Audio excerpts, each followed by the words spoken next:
നമ്മുടെ super star Hrithik റോഷന് കഴിഞ്ഞ ദിവസം 52 വയസ്സായി. അപ്പോൾ ഋത്തിക്കിനെ കുറിച്ച് പറയുകയാണെങ്കിൽ കുറേ കാര്യങ്ങളുണ്ട്. കഹോനോ പ്യാർ ഹെ എന്ന് പറയുന്ന ആ ഒരു സിനിമ മുതൽ അങ്ങോട്ട് ഒരുപാട് ഫേവറേറ്റ് സിനിമകളുണ്ട് ഋത്തിക്കിൻ്റെ. അപ്പോൾ ഋത്തിക്കുമായി ബന്ധപ്പെട്ടിട്ടുള്ള കുറച്ച് കാര്യങ്ങളാണ് ഇന്ന് ഞാൻ നിങ്ങളോട് ഡിസ്കസ് ചെയ്യാൻ പോകുന്നത്. രാകേഷ് റോഷൻ എന്ന് പറയുന്ന ഒരു ഓൾറൗണ്ടർ, എനിക്ക് തോന്നുന്നു ഞാൻ എവിടെയോ വായിച്ചിട്ടുണ്ട്, ആ ഒരു നമ്മുടെ ഇവിടുത്തെ ശ്രീനിവാസനെയൊക്കെ പോലെ ആയിരുന്നു അദ്ദേഹം. അതായത് ഫാമിലി ഓഡിയൻസിന് അദ്ദേഹം ഭയങ്കര ഇഷ്ടമാണ്. അദ്ദേഹം എഴുതും, സംവിധാനം ചെയ്യും, അഭിനയിക്കും, അങ്ങനെയുള്ള ഒരു സകലകല വല്ലഭനായിരുന്നു. അങ്ങനെ രാകേഷ് റോഷൻ്റെ മകനാണ് ഋത്തിക് റോഷൻ. അപ്പോൾ ഒരു സിനിമാ കുടുംബത്തിൽ തന്നെയാണ് ജനിച്ചത്. ഈ പറഞ്ഞ പോലെ നെപ്പോക്കിടുന്നൊക്കെ വേണമെങ്കിൽ പറയാം. അപ്പോൾ രാകേഷ് റോഷൻ്റെ ബ്രദർ രാജേഷ് റോഷൻ മ്യൂസിക് ഡയറക്ടറാണ്. അപ്പോൾ ഇവരൊക്കെ ഒരു സിനിമ കുടുംബം തന്നെയാണ്. എനിക്കൊന്ന് ഋത്തിക്കിൻ്റെ അമ്മയും ഈ പറഞ്ഞ സിനിമ കുടുംബത്തിലേക്ക് തന്നെയാണ്. അപ്പോൾ ചെറുപ്പം മുതലേ സിനിമ തന്നെയായിരുന്നു ഋത്തിക്കിൻ്റെ മനസ്സിലാക്കുക. പക്ഷേ ഋത്തിക്കിന് ഒരു ഭയങ്കര ഒരു കോംപ്ലക്സും കാര്യങ്ങളൊക്കെ, ഋത്തിക്കിന് ഈ പറഞ്ഞ ഒരു വിക്കൽ പ്രശ്നം ഉണ്ടായിരുന്നു. ഋത്തിക്കിന് സംസാരിക്കാൻ, ആളുകളോടൊക്കെ സംസാരിക്കാനൊക്കെ ഒരു ബുദ്ധിമുട്ടുള്ള ആളായിരുന്നു. പിന്നെ ഷൈ ആയിരുന്നു, ഇത്രയും മെലിഞ്ഞിട്ടായിരുന്നു. അപ്പോൾ കുറച്ച് ഋത്തിക്കിനുള്ളിൽ കുറച്ച് കോംപ്ലക്സും കാര്യങ്ങളൊക്കെ ഉണ്ടായിരുന്നു. പക്ഷേ അവിടെ നിന്ന് അങ്ങോട്ട് പറഞ്ഞ പോലെ ഋത്തിക് അച്ഛൻ്റെ കൂടെ എന്താ പറയുക, ചെറുപ്പത്തിൽ അച്ഛൻ്റെ കൂടെ അങ്ങ് കൂടി. എന്നിട്ട് ബാലതാരമായിട്ട് കുറേ സിനിമകൾ ഋത്തിക് അഭിനയിച്ചിട്ടുണ്ട്. നമ്മൾ ഇന്ന് നോക്കിക്കഴിഞ്ഞാൽ കാണാം, രജനീകാന്തിൻ്റെ കൂടെ ഒരു സിനിമയിൽ രജനീകാന്ത് ലീഡ് ചെയ്ത് 87 ഇറങ്ങിയ ഒരു സിനിമയാണ്. ആ ഒരു സിനിമയിൽ ഋത്തിക് ഉണ്ട്. അതിൻ്റെ സ്റ്റിൽസൊക്കെ പലപ്പോഴും ഈ അടുത്തൊക്കെ എനിക്ക് തോന്നുന്നു രജനീകാന്തിൻ്റെ ബർത്ത്ഡേയുമായി ബന്ധപ്പെട്ടിട്ടൊക്കെ ഋത്തിക് അതൊക്കെ ഷെയർ ചെയ്തിട്ടുണ്ട്. അത് കഴിഞ്ഞ് പിന്നീട് അച്ഛൻ്റെ കൂടെ അസിസ്റ്റൻറ്റ് ഡയറക്ടറായിട്ട് ഋത്തിക് കൂടി. അതിൽ മെയിനായിട്ട് കരൺ അർജുൻ എന്ന് പറയുന്ന ഒരു സിനിമയുണ്ട്. ആ ഒരു സിനിമ ആണ് രാകേഷ് റോഷൻ്റെ ഒരു വലിയൊരു ഹിറ്റ് സിനിമയാണ്. ഇപ്പോൾ നമ്മൾക്ക് 90s കിഡ്സിനൊക്കെ ഏറ്റവും കൂടുതൽ കണ്ടിട്ടുള്ള ഒരു രാകേഷ് റോഷൻ സിനിമയായിരിക്കുന്നത്. കാരണം ഷാറൂഖ് ഖാനും കജോളും നമ്മുടെ സൽമാൻ ഖാനും ഒക്കെ അഭിനയിച്ചൊരു സിനിമയാണ്. ഒരു പുനർജന്മ കഥയ്ക്കണം, നല്ല ഒരു റിവെഞ്ച്, ഒരു മസാല സിനിമ തന്നെയായിരുന്നു. അതിൽ ഋത്തിക് അസിസ്റ്റന്റ് ഡയറക്ടറായിരുന്നു. എന്നിട്ട് ഋത്തിക് എന്ന് പറയാറുണ്ട്, അന്ന് ഋത്തിക്കാണ് ഇതിൽ പോയിട്ട് എന്താ പറയുക, ചായ ഉണ്ടാക്കാനും സെറ്റ് ക്ലീൻ ചെയ്യാനും ശരിക്കൊരു അസിസ്റ്റൻറ്റിൻ്റെ പണി. അതായത് ഒരു താരപുത്രനോ അല്ലെങ്കിൽ പറഞ്ഞ പോലെ സംവിധായകൻ്റെ മകനോ എന്ന രീതിയിലൊന്നും അല്ല. ഞാൻ ഇവരുടെ കൂടെയൊക്കെ എന്താ പറയുക, ഇവർക്ക് ചായയൊക്കെ ഉണ്ടാക്കി കൊടുത്ത് അങ്ങനെ നിന്നിരുന്ന ഒരാളായിരുന്നു. അത് കഴിഞ്ഞിട്ട് പിന്നെ ഋത്തിക്കിന് ഈ പറഞ്ഞ പോലെ ഋത്തിക് വലുതായി കഴിഞ്ഞ് സിനിമയിലോട്ട് വരാനുള്ള ആ ഒരു എൻട്രി ഇങ്ങനെ നോക്കി നിൽക്കുന്ന ഒരു സമയം ഉണ്ടായിരുന്നു. അപ്പോൾ അന്ന് ഋത്തിക്കിൻ്റെ ഒരു ബോഡിയൊക്കെ നമുക്കറിയാം. ഇന്ന് ഋത്തിക് എന്ന് പറഞ്ഞു കഴിഞ്ഞാൽ നല്ല ഒരു ബോഡിയും കാര്യങ്ങളൊക്കെ ഉണ്ട്. ഋത്തിക്കിൻ്റെ ആദ്യ സിനിമയിൽ തന്നെ ഋത്തിക് നമ്മളെ ഞെട്ടിച്ചതാണ്. ആ ഒരു ബോഡിയൊക്കെ ഡെവലപ്പ് ചെയ്യാൻ ഋത്തിക്കിനെ ശരിക്കും എന്താ പറയുക, ഒരു മോട്ടിവേഷനൊക്കെ കൊടുത്ത് ഋത്തിക്കിനെ കൊണ്ട് ട്രെയിൻ ചെയ്യിപ്പിച്ച ആളെന്ന് പറയുന്നത് സൽമാൻ ഖാനാണ്.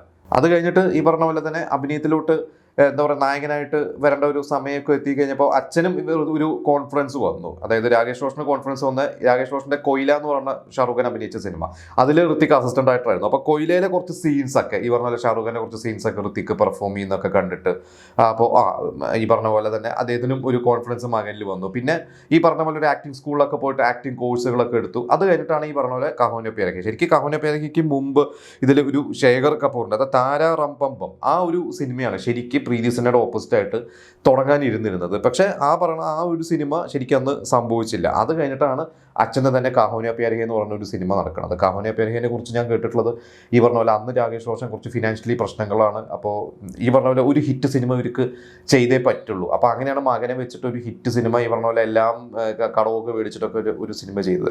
അപ്പോൾ കഹോനോ പ്യാർ ഹെ ശരിക്കും ഋത്തിക് അന്ന് കമ്മിറ്റ് ചെയ്യുന്ന സമയത്ത് തന്നെ ഋത്തിക് കമ്മിറ്റ് ചെയ്ത മറ്റൊരു സിനിമയായിരുന്നു കഭി ഖുഷി കഭി ഗം. നമ്മൾ ആ ഒരു സിനിമയെ കുറിച്ച് നമ്മളൊരു എപ്പിസോഡ് മുമ്പ് ചെയ്തിട്ടുണ്ടായിരുന്നു. അതിൽ ഋത്തിക് അന്ന് ശരിക്കും പുതുമുഖം. അപ്പോൾ കഹോനോ പ്യാർ ഹെക്ക് വേണ്ടി ഋത്തിക് ട്രെയിനിങ് എടുത്തുകൊണ്ടിരിക്കുന്ന ഒരു സമയത്താണ് 99 ആ ഒരു സമയത്താണ് ഈ പറയണ കഭി ഖുഷി കഭി ഗമിൻ്റെ ഒരു എഴുത്തും കാര്യങ്ങളൊക്കെ തുടങ്ങുന്നത് നമ്മുടെ കരൺ ജോഹർ. അപ്പോൾ കരൺ ജോഹർ ആദ്യം തന്നെ ഈ ഒരു അനിയൻ ക്യാരക്ടറിന് പോയിട്ട് ഋത്തിക്കിനെ പോയി കണ്ടു. ഋത്തിക്കിനെ അറിയാം, ചെറുപ്പത്തിലെ ഇവരൊക്കെ ഒരു സിനിമാ കുടുംബങ്ങളായതുകൊണ്ട് ഋത്തിക്കിനെ ചെറുപ്പത്തിലെ അറിയാം.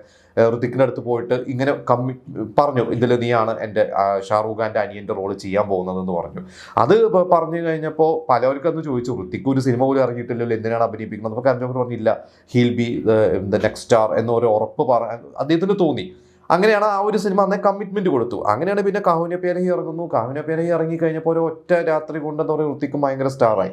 അപ്പോൾ കഹോനോ പ്യാർ ഹെ കഴിഞ്ഞ ശേഷം അത് ഇറങ്ങി ഹിറ്റായി നിൽക്കുന്ന ഒരു സമയത്താണ് കഭി ഖുഷി കഭി ഗമിൻ്റെ ഷൂട്ടിങ്ങിലേക്ക് വരുന്നത്. അപ്പോൾ ആ സമയത്ത് ഷാറൂഖ് ഖാൻ്റെ ഓൾറെഡി കുറച്ച് സിനിമകൾ പരാജയപ്പെട്ട് നിൽക്കുന്നു, ഋത്തിക് സ്റ്റാറായി നിൽക്കുന്നു. അപ്പോൾ അവിടെ തന്നെ ആളുകൾ ഈ പറഞ്ഞ പോലെ മാഗസീൻസിലൊക്കെ ഷാറൂഖിനും ഋത്തിക്കിനും തമ്മിലുള്ള ഒരു കമ്പാരിസണും കാര്യങ്ങളൊക്കെ വരുന്ന ഒരു സമയമായിരുന്നു. പക്ഷേ ഋത്തിക് പിന്നെ ഈ പറഞ്ഞ പോലെ ഒരു ഉദയ് ചോപ്ര ഋത്തിക്കിൻ്റെ വളരെ അടുത്ത സുഹൃത്താണ്. അപ്പോൾ ഉദയ് ചോപ്ര ഈ പറഞ്ഞ പോലെ തന്നെ ഇവരെ ഭയങ്കര ഋത്തിക്കിനൊക്കെ ഭയങ്കരമായിട്ട് സപ്പോർട്ട് ചെയ്തിരുന്ന ഒരു ആളായിരുന്നു, ഭയങ്കര ഒരു ധൈര്യം കൊടുത്തിരുന്ന ഒരാളായിരുന്നു.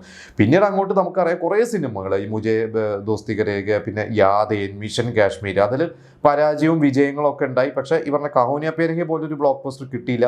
അത് കഴിഞ്ഞിട്ട് പിന്നീട് ഈ പറഞ്ഞ പോലെ അച്ഛൻ്റെ തന്നെയാണ് ഈ കോയി മിൽ ഗയ എന്ന് പറയുന്ന ഒരു സിനിമ. അത് ഋത്തിക് എന്ന് പറയുന്ന ഒരു നടൻ, അന്നും ഋത്തിക്കിന് ഈ ബോഡിയുള്ളൂ, ഒരു മാസ് ചെയ്യാൻ പറ്റും, ഋത്തിക്കിന് ഉള്ളിലൊരു നടനില്ല എന്നൊക്കെ പല ക്രിറ്റിക്സ് പറഞ്ഞു കൊടുത്ത ഋത്തിക്ക് പ്രൂവ് ചെയ്ത് കാണിച്ചു കൊടുത്ത സിനിമയിൽ നിന്ന് കോയി മിൽ ഗയ.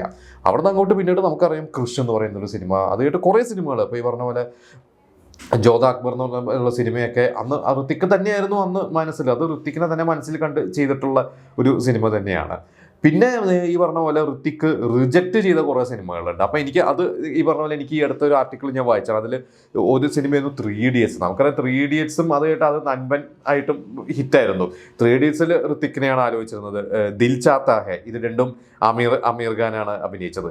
ദിൽ ചാത്താ ഹെ ഈ പറഞ്ഞ പോലെ തന്നെ അന്ന് ശരിക്കും പറയുകയാണെങ്കിൽ അതെന്തോ ഋത്തിക്കിൻ്റെ മറ്റ് തിരക്കുകളും കാരണമൊക്കെ ആയിരിക്കും ഋത്തിക്ക് അത് ചെയ്യാതിരുന്നത്. പിന്നെ സ്വദേശ്, ലഗാൻ, രംഗദേ ബസന്തി, ഇതിൽ സ്വദേശം ലഗാനിലെ ലീഡ് റോള് തന്നെ. രംഗദേ ബസന്തിയിൽ അതിൽ സിദ്ധാർത്ഥിൻ്റെ റോള്, നമുക്കറിയാം ആമീർ ഖാൻ്റെ പോലെ തന്നെ തുല്യ പ്രാധാന്യമുള്ള റോളായിരുന്നു സിദ്ധാർത്ഥ് ചെയ്തത്. പക്ഷെ ആ റോള് ഒന്ന് ഋത്തിക്ക് വിട്ട റോളാണ് അത്. പിന്നെ എനിക്ക് തോന്നുന്നു ബാഹുബലിയിലും ഇതേപോലെ ഋത്തിക്കിനെ അന്ന് മനസ്സിൽ ആലോചിച്ചിരുന്നു. പക്ഷെ അന്ന് ഈ ജോധ അക്ബറൊക്കെ പോലത്തെ പീരീഡ് സിനിമയൊക്കെ ചെയ്തിട്ടുള്ളൂ, ഇനി അങ്ങനത്തെ ഒരു സിനിമ വേണ്ടാന്ന് പറഞ്ഞിട്ട് ഋത്തിക്ക് മാറിയതാണ്. എങ്ങാനും അത് ഋത്തിക്ക് ചെയ്തിരുന്നെങ്കിൽ പ്രഭാസ് ചിലപ്പോൾ ഈ ലെവലിൽ എത്തുന്ന സ്റ്റാർ ആവുമായിരുന്നില്ല.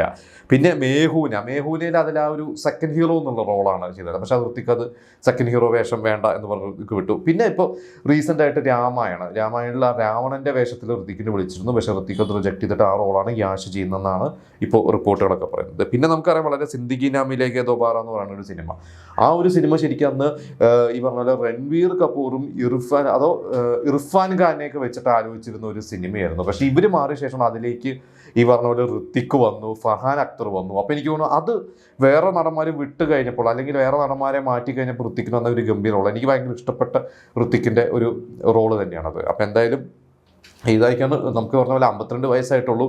വളരെ ചെറുപ്പത്തിൽ തന്നെ സിനിമയിൽ വന്ന് അവിടെ നിന്ന് അങ്ങോട്ട് എന്താ പറയുക സ്വന്തമായിട്ട് ഒരു സ്പേസ് അങ്ങ് ഉണ്ടാക്കിയെടുത്തു.